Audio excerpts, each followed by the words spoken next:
Good morning, my friends. It is Tuesday, September the 17th, 2024, and it is a powerful day that is going to begin a doorway opening that will last the next 2.5+ years into 2027. It is tonight at 10:34 p.m. Eastern Daylight Savings Time. There will be a super full moon with a lunar eclipse in the beautiful sign of Pisces the fish, mystical, intuitive Pisces. And there's a lot to unpack about this beautiful time. And I'm calling this theme "The Cosmic Soup is Cooking" because we are all, should we choose, able to create our own creation, which we were created by the Creator to make. So it's an inside job, and it's a continuous process of unfolding and adding ingredients and allowing yourself to become all you were created to be. So let's unpack this powerful time together and get to the heart of the matter together. So I'm going to combine some travel nuggets in with numerology and with what's going on in the cosmic skies here. Um, let's start talking Astrospeak. So, my chart is set. The chart that I'm sharing with you and the coordinates are set for today for West Babylon, New York, which is where I reside. And so we have as I said, a super full moon in Pisces, the lunar eclipse at 25 degrees 40 minutes here, and it is in opposition to Virgo, we're in Virgo time, the sun. What is all that? Well, the moon is our emotions. It's the divine feminine.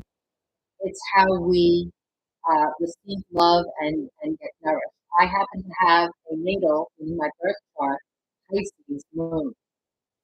So this is really hitting home to me. And I also, that opposition in the Virgo sun, that we're in Virgo season, I love Virgo season because I am an overall Virgo chart.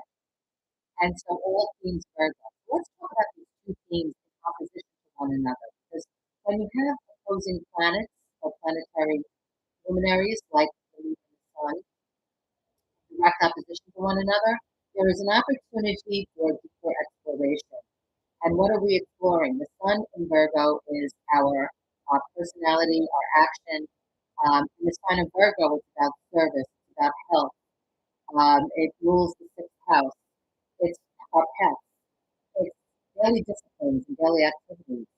And of course, we know, well, if we don't, I'll tell you, that Virgo is the sign of the details, the analysis, the organization. So it's a wonderful time to get really super organized as we come into the fall equinox next week, and we end summer, and we transition into cooler times, and we may clean our homes, Our body is our temple that houses our soul. So it's a wonderful time to explore health matters, to explore our pets, maybe add a pet, maybe support the health of our fur baby. All of those things in that sixth house exploration and Virgo theme. Um, Pisces is all about, and I want to talk archetypes too, because it's important to talk archetypes. So the Virgo archetype is actually the hermit, which goes in the tarot, goes downstairs in the basement. But the moon is showing up in P20, and P20 is in the major arcana of tarot, the judgment card. I want to talk about that because I think that that's very powerful. I know for myself, I am an overall Virgo. I grew up with parents that were very Virgoan in their makeup. And I grew up in an industry as a professional actor and as a performer. There was a lot of criticism. So what happens when we are programmed in an environment of tremendous criticism? We become inner critic of ourselves and we become the outer critic of the world. Now, judgment in and of itself is a very positive thing because, we need to be able to discern who and what is in our environment and take good care and make good choices for ourselves and use that analytic part of our mind or the ego part of the brain. It keeps us safe, it keeps us aware of our surroundings, and it's an important aspect of our nature. However, when we turn it inward or outward in a critical way of other, that starts to create a paradigm of frequency where we're becoming an attractor to negativity and we lower our frequency. And when we judge another, we're in fact judging ourselves and we keep that cycle of judgment going. So this is a wonderful time in the Virgo season with Pisces moon to release, to see things as they truly are because Pisces can moon can want the rose-colored glasses, that's moon, and not see things for what they are because we want everything to be in flow, we want everything to be kind and wonderful and etheric and beautiful, and that is um, an important connection for Pisces today, or any if you're Sun, Moon, or Ascending Pisces, to really become truthful in assessment. So that analysis of the Virgo season can really assist our healing of our mind. And where is this Pisces in my chart? In the local West Babylon area, it's showing up in the 10th and the 4th house. And I want to talk about that. It's powerful in the 10th house because that's how we're seen in the social environment. And it's also our patriarchal aspect of our nature and possibly our parent of origin that was the most influential. And it's our social status. So my Pisces moon is showing up in my 10th house with the opposition of Virgo in the 4th house. So there's also an invitation to clean home within, to clean home in the environment, to reassess where where we are in the journey of our ministry because the 10th house is about how we, socially impact the world, okay, with our gifts. So I just wanted to share those aspects with you. And also, the moon is very close right now to Saturn. Who is Saturn? And Saturn is in Pisces, and it's in retrograde right now, retrogradation, which means it's not actually going backwards, but it's further away from the Earth, okay? And it's 15 degrees. And 15 degrees, Saturn is the teacher. It wants us to take a look at what we're doing, how we're doing, what we've learned so far in this life. And it's asking us to take the next steps in our healing and our evolution of our soul's journey. And 15 in the tarot, and this can be a scary card for some people. It's a dark card, I know, but for me, before I really plunge into the archetypal meaning, this is the enslavement, which is really actually self-enslavement. Aren't we always the people that enslave ourselves? And look at the top of the card. This is actually, if you were really to understand this, it's the goat or the Capricorn. I see this as the Capricorn. And what is happening right now, P15, let me just go back to what the devil is. The devil made me do it, right? So it's the devil or the darkness within us that enslaves us and things that need to possibly be healed. They may be our darker aspects of ourselves, okay? Our shadow self, which is all part of who we are. So we may need to illuminate this area of our being so that we can heal and transform. And what is it connected to? Pluto. Pluto, the great transformer. Pluto, the ruler of Scorpio. Co-ruler with Mars of Scorpio. And Scorpio is all about transformation, and Pluto is the transformer. The planetary Pluto right now is in Capricorn. So there you go. Look at that. It's in Capricorn, and it's literally sextile, which means it's 60 degrees away. Well, it's in its anaretic. Pluto was in its anaretic retrograde, meaning it's cranky. It's gone back in its retrograde to Capricorn from Aquarius, and it's going to remain there until November the 19th. And then it will move, it will go back stationary direct, again, back into Aquarius. So it's revisiting Capricorn or the opportunity for us to release anything that's not allowing us to transform into our highest expression of self. So I think that's really cool. I don't know about you. And I hope you're following with me with all this Astrospeak. Of course, Scorpio is very sexy. So Pluto, the transformer, our transformations are very sexy. This is a sexy, healthy time, you guys. So interesting. Neptune, which is the ruler of Pisces, which is now Pisces is the moon, right? And the super the moon phases quickly every 28 to 29 days. So it won't stay there, but it's opening a doorway. It's opening a window. It's opening an opportunity that's going to affect the cosmic consciousness of all. So there's Neptune, 28 degrees, Pisces, retrograde, hanging out with the moon and Saturn. So this is really a time to explore our spiritual truth within ourselves. Okay. Now I'm going to just, I love this card. I use this as my card because I'm a Taurus, and you see the horns up top, and this is the goddess, and she's the high priestess too. And the second house is ruled by Taurus. Um, legitimately, not that everybody has a different ruler in their second house, predicated on when they were born and where they were born and what time they were born in the world. But the high priestess is our own inner wisdom. So connecting, and she is definitely very much lunar in her wisdom. You can see the cross on her chest. Okay, spirituality, connecting. You see the B and the J. Those are actually ancient archetypal symbols that date back millennia. Kabbalistic, I believe, and the pomegranates and all that. She wears her crown and she's got her cross over her heart. What is the heart of the matter? What do you need to get to in the heart of the matter for you?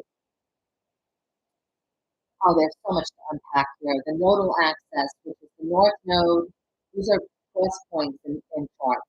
And the south node are karma and our dharma, or the lion's head and the lion's tail. And we're talking about the Aries Libra polarity. Okay? Aries rules the head or the mind. Anything the head is Aries. And right now it's at 6 degrees.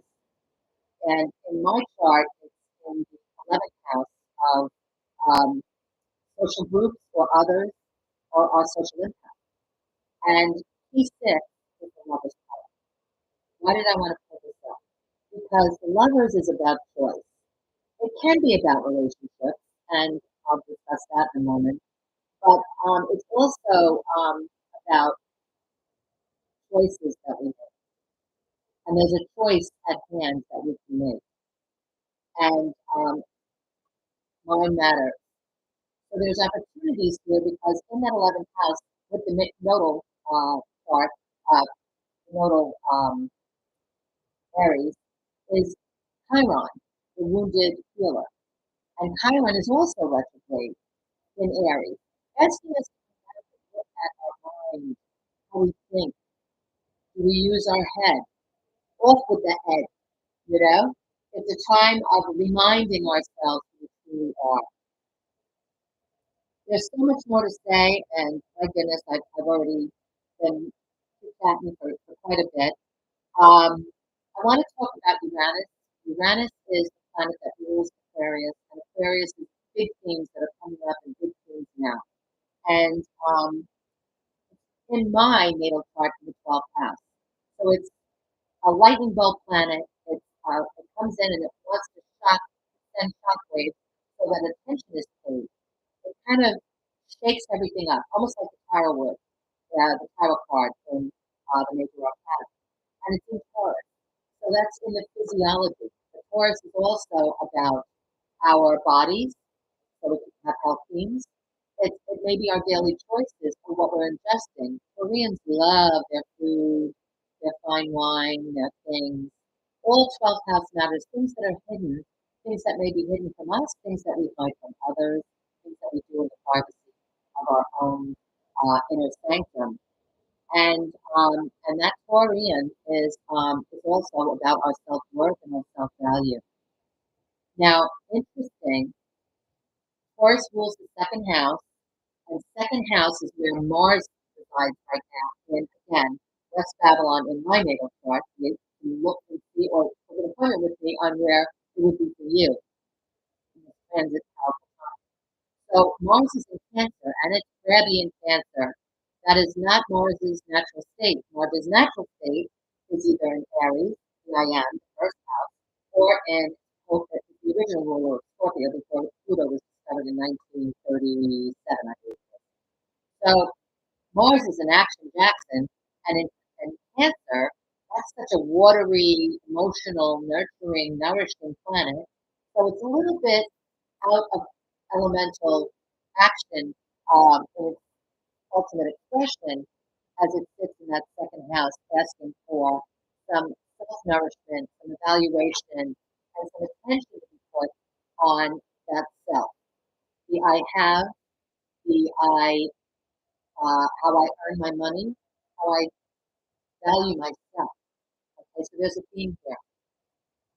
And that is actually trine right now. We're talking about all the trine going on. Trine is a pyramid, and trine is when it's 120 degrees of planets, and they're driving with one another. And we have a grand Earth trine, and I'll talk about that very quickly. A grand water trine and a grand fire trine right now happening. So, guys, this is like cosmic energy opening up the possibility of healing, of action, of connecting to earthly matters, cleaning up finances, finding balance.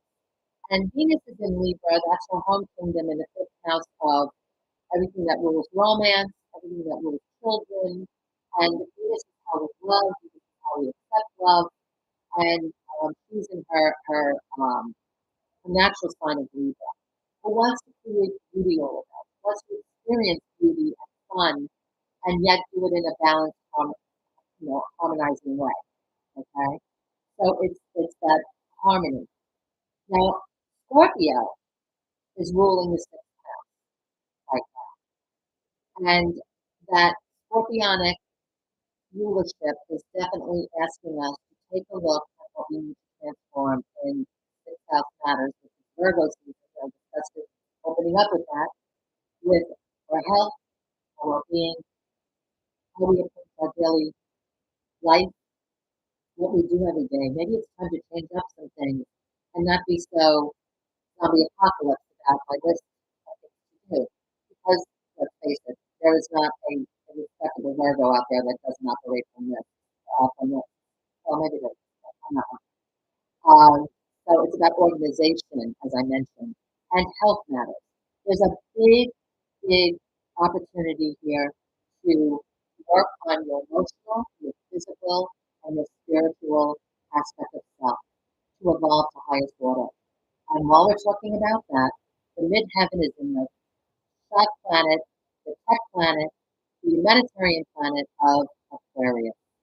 And that is sitting at the midheaven before life. And it's actually, the midheaven is sitting right now in the ninth house of all higher learning, spirituality, philosophy, international travel. It's an exciting time. It's a time of awakening, possibly if you have astrological gifts, or we're all transmitters with that Aquarian glyph that goes like this, where the antennas are up. It's like two waves. It's the water bearer, but it's an air sign, so it's very much about air and mental energy. Okay. The other thing I wanted to talk about was going back to that judgment card. Jupiter the benefic is in the first house of I am. The first house of I am is typically ruled by Aries, and Jupiter is in there right now, and he's in the sign of Gemini. Wow, wow, wow, guys. Gemini. Gemini rules communication. Gemini rules thinking. Gemini rules our words. It rules action. It's ruled by Mercury. Mercury is our mind. There we go with the theme again, and back to judgment. Moving from the archetypal victim into the victorious person that is in sovereign freedom with their own choices and their own self. so that life can evolve as you would have it created to create for you. So um, that is just finally words. Let's see, I covered it all. This is an absolutely magnificent opportunity of astrological, cosmic timing to dive deeply into yourself, to release what's no longer serving, to create a plan that will honor where you want to go. A time to possibly develop a daily discipline of prayer and meditation. Meditation is just keep you listening. Prayer is talking to God. So when we want to change anything, we can go into surrender. It's a great choice. Surrendering over to God and asking for guidance. Show me, help me, and watch the magic happen when the divine is invited in on a daily basis to guide our journey. I ask every morning, God, make me an instrument of peace. And may the peace, freedom, and suffering for all. And may we all understand that the answer is love. Love one another. God bless. Go ahead and enjoy this mystical, magical day and prepare yourself for what's to come as you continue to evolve and grow. God bless. Have a beautiful day.